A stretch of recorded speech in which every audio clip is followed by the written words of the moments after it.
was convinced yesterday when I heard Hazur's explanation, but I would like to understand and learn more about the word al-nushur, especially after I read the explanation about this word in Riwayat Wirsh. You see, the word nushur is very indicative in this verse, and is playing a very important role, because nushuz is generally raising the people from the dead, and nushur is their redistribution all over the world.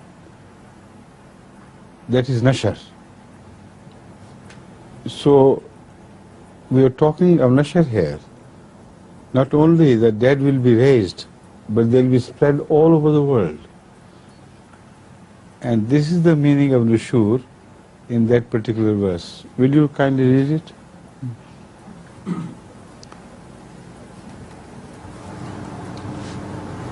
So this is verse number 260 in Surah Al-Baqarah.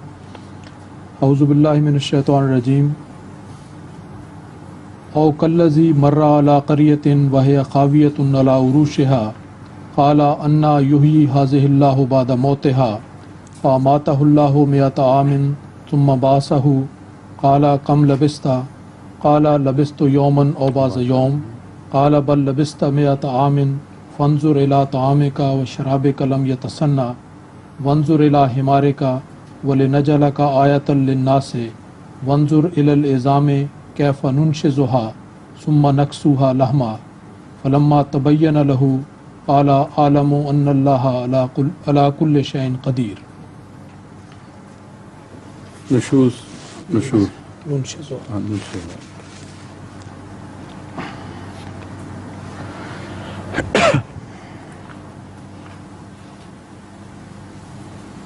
The word nushur, nunshizuha is all right. Where is the word nushur? He says that there is another qira'ah. Oh, understand. But in this verse there is no nushur. No, for this verse there is another qira'ah. Another qira'ah. Instead of nanshizuha, nanshuruha. That's right, I understand. This is the point, which you didn't get clear to me perhaps. My answer is the same. Yes. In this verse, but I think I should better start speaking on this verse once again, because it's a very important verse, and the Quranic handling of the subject is so masterly. It's unbelievable how this subject could be handled with such perfection. The story is, there are in fact two stories. One story says that a prophet of God passed by a ruin of a city. The city was in ruins. And he looked at the ruins and said, "Oh Lord, how could you raise these dead alive again?" Now, one thing is very important. This is the story which goes commonly among the Muslim scholars. Up to this, it's all right. But the point is, where did it happen? Which township that was? And why did he raise the question, why will you raise these people alone? Well, all the dead are raised in the hereafter. And nushuz, as I said, initially means the raising of the people from the dead. So the question one should, bring to one's focus of attention is, why a prophet of God passing through a ruin while he had seen ruins before? There are ruins everywhere. Why should he particularly ask, how will you raise these people, if he meant the raising of the hereafter, the raising the dead in the hereafter? That was a normal procedure known to every prophet. And he could not have asked God, how will you raise these people particularly after death? But Allah has raised uncountable number of people from their dead state, and no prophet inquires about it. Every prophet believes in the hereafter. So that could not have been the question. This is the story which goes according to the medieval Muslim scholars. And they answer, because the question is wrongly understood, the answer is wrongly understood. But the Quran has settled, Quran has discussed the issue in a manner that the wrong attribution of the meaning cannot be possible in this verse. Now, going back to the first, a prophet goes by a dead township, ruin of a township, and raises the question, "Oh God, how will you raise them again?" My argument is, if he had not meant raising them here in this world, it would not mean anything. Or raising them dead, the second meaning is spiritually. That could only be the possibility of the question. Because how will you raise them again in this world, physically, could not have occurred to a prophet of God. Where had God made a promise that I'll specifically raise the dead of this township here on earth? So it's a question which has to be clearly understood. What was that prophet begged from Allah? If he begged from Allah, how would you raise these people again after death? He believed in every dead being revived in the after, in the world hereafter. Why should he ask this question particularly to these people? If he meant a physical revival, who had told him that they will be physically revived? And when did it happen and where did it happen?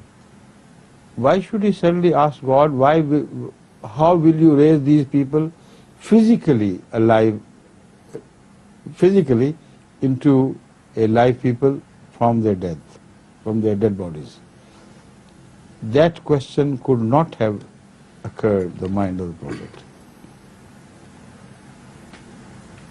But the mullahs take it as that.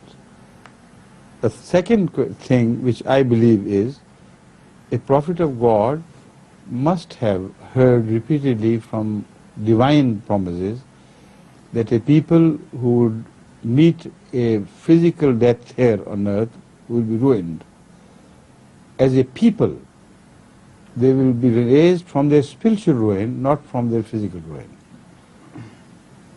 And although they are scattered, they are finished, there does not seem to be any hope attached to them. Yet God will raise them. If that promise had been made in the previous books, then a prophet can ask this question. You have made a promise that we will come to life again. And here is a township of Israelites which is so completely ruined that one simply cannot visualize a time when they will be raised again. That is, not physically, spiritually. And they will begin to rule the world once again. This could be the only question which must have stirred the mind of a prophet. That's one thing should be understood. Mullah said no, this was not the question. He passed through the township and said, "Oh God, how can you raise these dead people physically again in this world?" The answer was, Allah will make him die himself. What is an answer? Poor prophet is asking about the raising of dead people, how they will be raised. Allah said, all right, I'll cause you to die yourself. So die. And when he is awakened from that death, his own personal impression is they have lived only for one night or so. That means that the man is seeing a dream and he knows it. It is not a real death. Because when he awakens and Allah asks him, how long have you tarried? He says, only a day or a night, no more than that. Allah confirms this. Says, you're right. Look at your food. Lam yatasanna.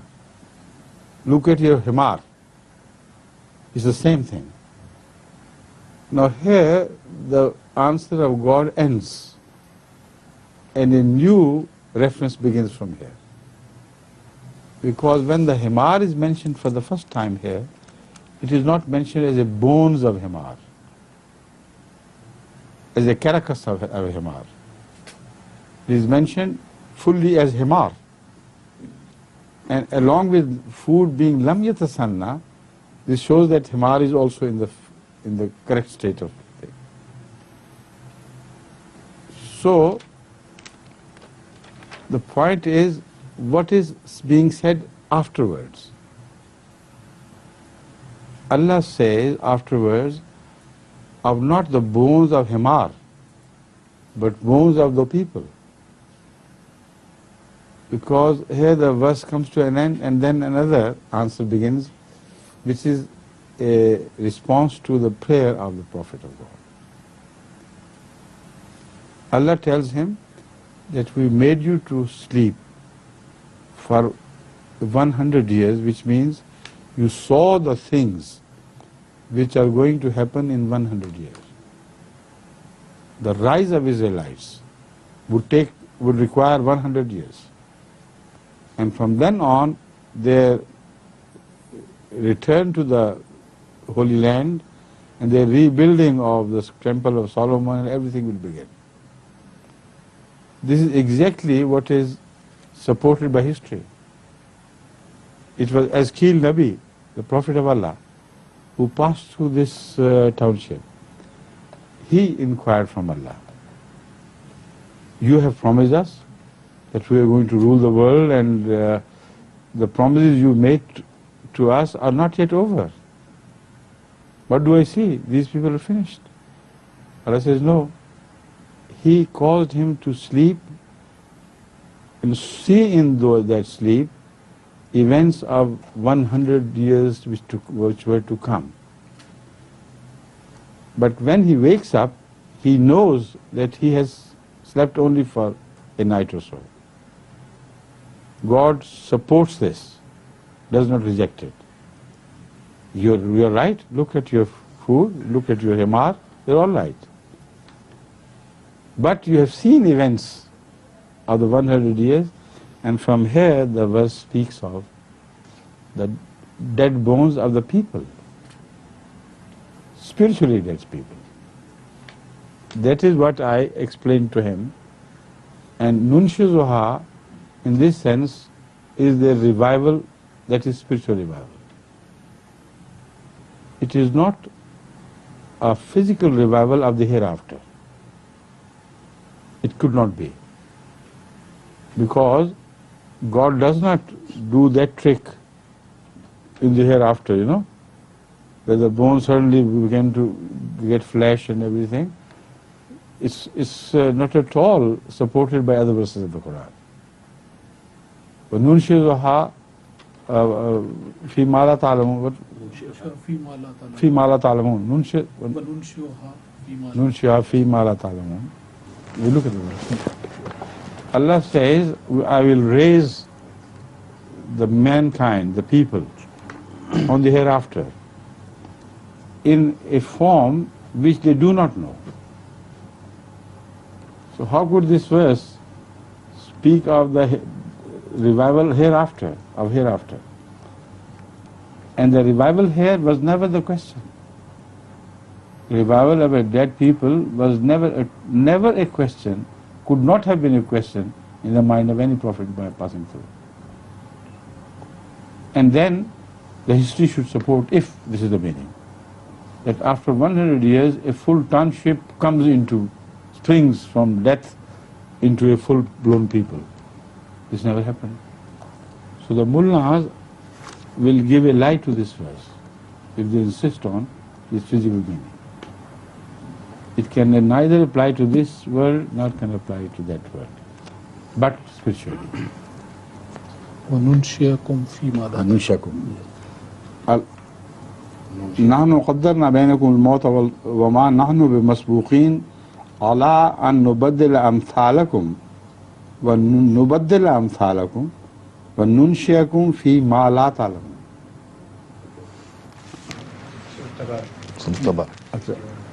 The point I have made clear is that this verse here definitely does not speak of what will happen in the hereafter.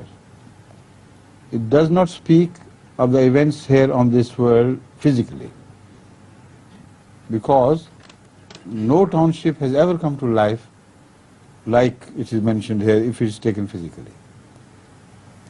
Why should Allah break the first part of the verse into two parts?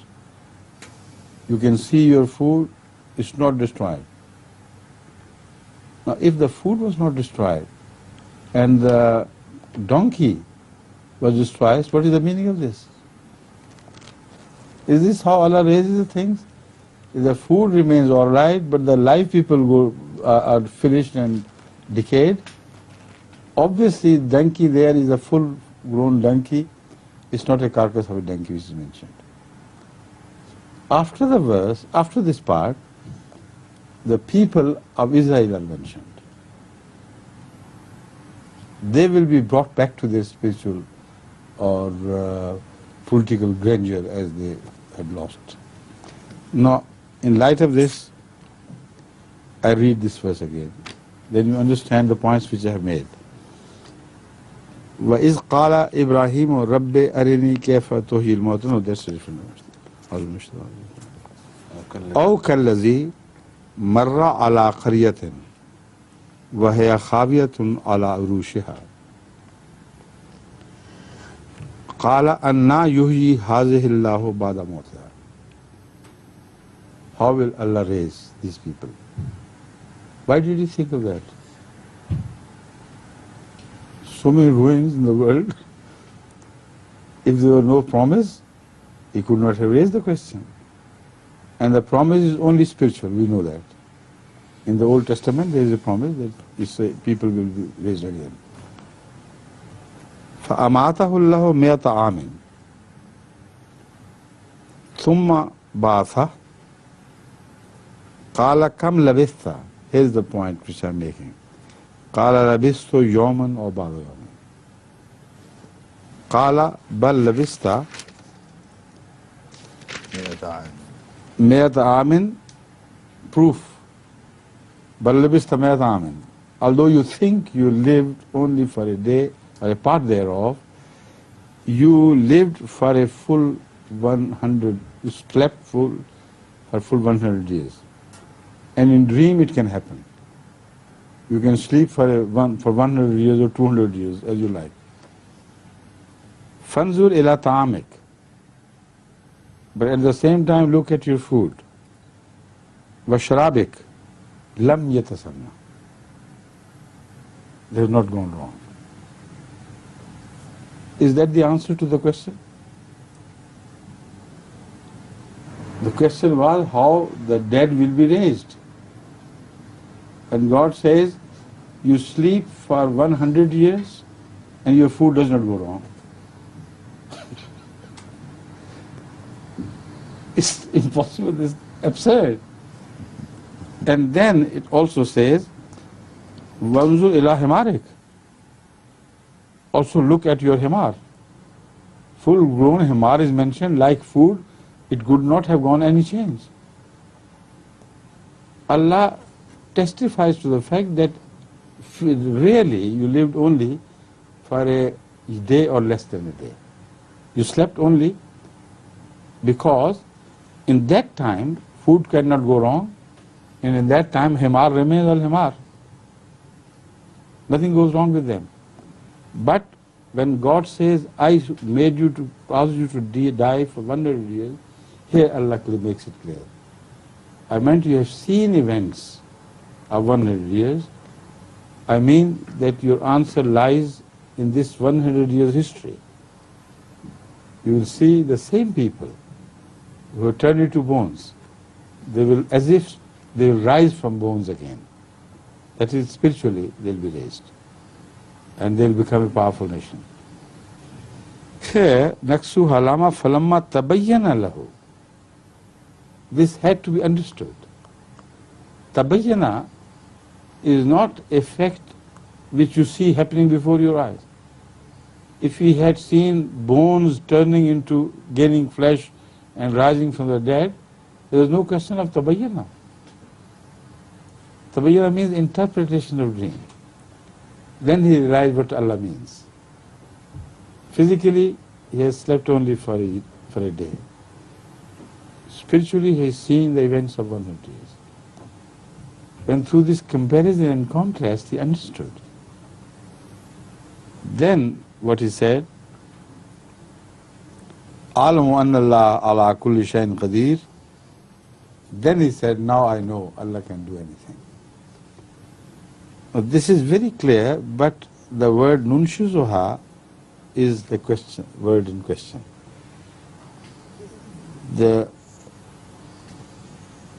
What's the name, please, again? Muhammad. Muhammad. Hafiz Muhammad? No, Shatiha Muhammad. Huh? Shatiha Muhammad? Sheikha Muhammad. Sheikh Muhammad. Sheikh Muhammad Sahib wants to know the difference between nunshis and another version of the same word, which is nunshuru. Yes. Now, nunshizo is normally understood to mean nunshio. Nashat and nashar, nunshis, are normally understood to replace each other. They mean the same thing. If God does nasha, that is nashat al-ukhra as well. Nashat can take place here in this world and in the hereafter. Nushuz can take place here and in the hereafter. Both have a meaning of a sudden rise into something different. But here, because nunshizo meant in fact the revival of Israel and they spread all over the world, so another qiraat of this verse reminds you of that meaning, which is not nunshia, which is nanshuro. Nanshuro means we will spread them. And this is exactly true. After Hizqeel prayed to God when he passed through this desolate township of Israel, which Nebuchadnezzar had destroyed. It was his question which was raised. Then came Azra, another prophet of God, who rebuilt the whole township with the help of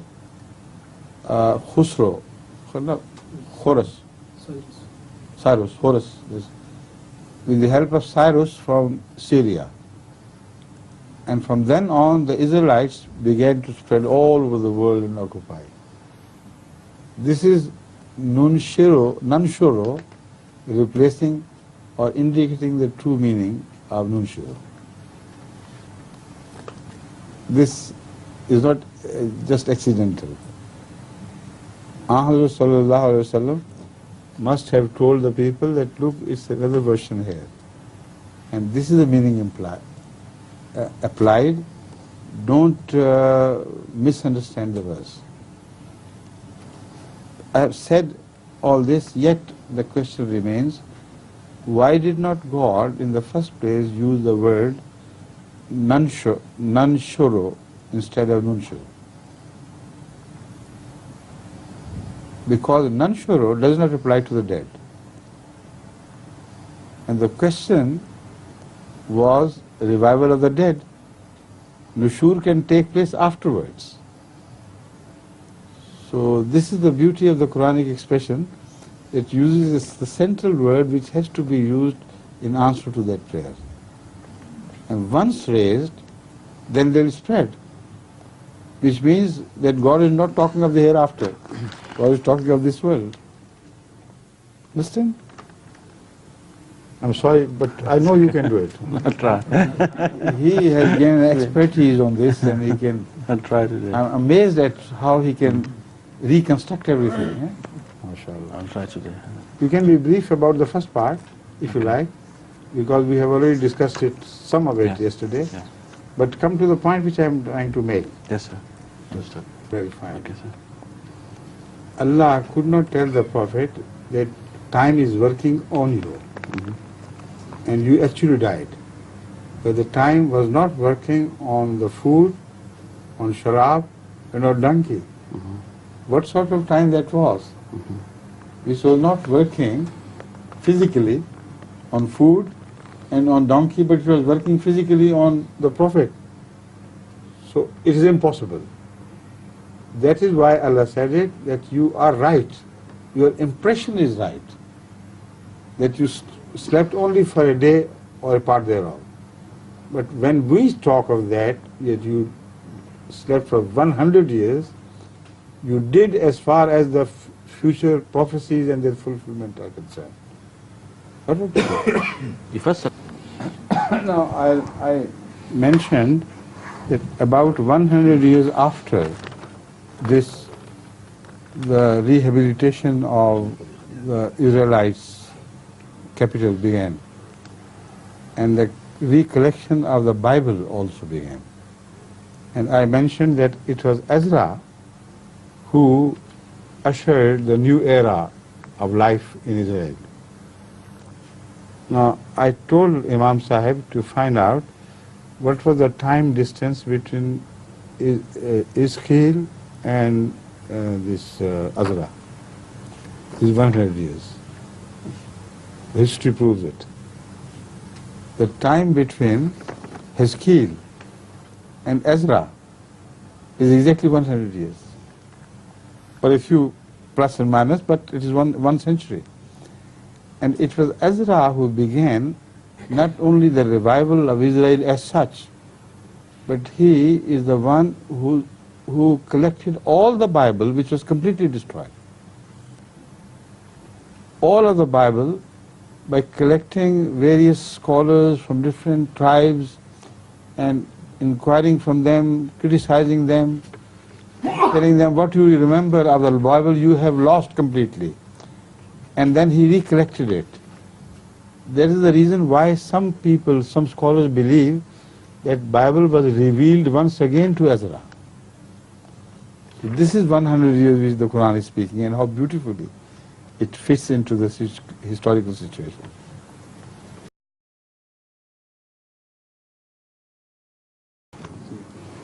Now this I must say about Mr. Sheikh Muhammad. Perhaps many people don't know him. I met him for the first time in Paris, and I found him to be a scholar of profound knowledge of Islam. He is not an ordinary man. And I was afraid about him that perhaps he will be the most difficult man to handle during our question and answer. And he turned out to be the easiest person because he was God-fearing. He raised the question which was very threatening. And when I answered, he started nodding and he said, "You are right. I think another reason why you are right is this." And he quoted from Hadith, from the Quran. And I was amazed how profound his knowledge of Islam was. And now you have seen once again here. MashaAllah, Allah bless him. And may he go a long way towards spreading the message of Ahmadiyyah to all the other Muslims.